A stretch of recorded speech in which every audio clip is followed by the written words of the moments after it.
Hello student, हम पाठ number 3 बस की यात्रा पढ़ने जा रहे हैं, जिसके लेखक हैं हरिशंकर परसाई। बस की यात्रा हरिशंकर परसाई जी द्वारा लिखित गई एक प्रसिद्ध व्यंग्य है, जिसमें उन्होंने यातायात की दुर्व्यवस्था पर करारा व्यंग्य किया है। व्यंग्य के प्रभाव में लेखक और 4 मित्रों के तय किए गए शाम 4 बजे की बस से जबलपुर चले। उन्हें अनुमान था कि वह बस जबलपुर की ट्रेन के समय पहुंचा देगी और वह सुबह सुबह अपने घर पहुंचकर काम पर चले जाएंगे। हालांकि कई समझदार लोगों ने लेखक को बस की यात्रा करने की मनाही की। लेखक जिस बस से यात्रा करने जा रहा था वो बहुत पुरानी थी। कंपनी के हिस्सेदार भी उससे बस से यात्रा नहीं कर रहे थे। लेखक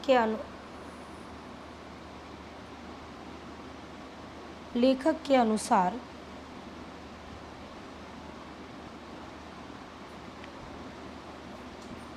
जिस बस में वो यात्रा करने जा रहे थे वो बहुत पुरानी थी। लेखक को अनुमान था कि बस चलने योग्य नहीं है, केवल पूजनीय है। डॉक्टर मित्र ने कहा कि बस भले ही बहुत बूढ़ी हो, लेकिन नई नवेली बस से ज़्यादा विश्वसनीय है। लेखक और उसके मित्र बस पे बैठ गए। जब लोग उन्हें छोड़ने आए, उन्हें लगा कि अंतिम बार विदाई देने आए हैं। पाहुन आया है कि किसी न किसी दिन जाना ही है। इंजन स्टार्ट हो गया। ऐसे लगा था कि सारी बस में ही इंजन है। लोगों को लग रहा था सीट के नीचे इंजन है। लेखक को गांधी जी का असहयोग आंदोलन की याद आने लगी। बस का पूरा हिस्सा एक दूसरे से असहयोग कर रहा था। 8-10 मील चलने पर लग रहा था कि सीट पर लोग बैठे हैं या सीट लोगों पर बैठी है।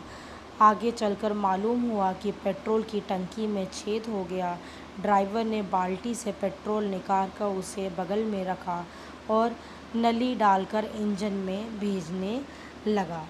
लेखक सोच रहा था कि बस का मालिक इंजन अपनी गोद में रख लेंगे और इसे नली से पेट्रोल पिलाएंगे, जैसे माँ बच्चे के मुंह में दूध की शीशी लगाती है। बस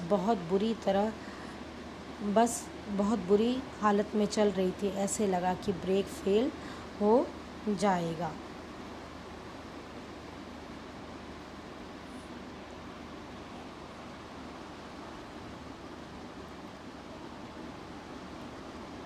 स्टीयरिंग टूट रही थी, लेकिन ऐसी स्थिति में थे कि ब्रेक फेल हो सकता था। स्टीयरिंग टूट सकती थी, लेकिन ऐसी स्थिति में बस हिस्सेदार को लग रहा था कि यह मात्र संयोग है कि बस ऐसे चल रही है।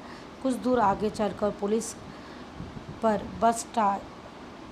पर बस टायर फट गया। दूसरा घिसा टायर लगाकर बस फिर चली। लोगों ने पन्ना पहुंचने की उम्मीद छोड़ दी। उन्हें लगने लगा जिंदगी इसी बस में गुजारनी है। पृथ्वी पर उनकी कोई मंजिल नहीं। वो बड़े आराम से घर की तरफ बैठ गए और हंसी मजाक में शामिल हो गए।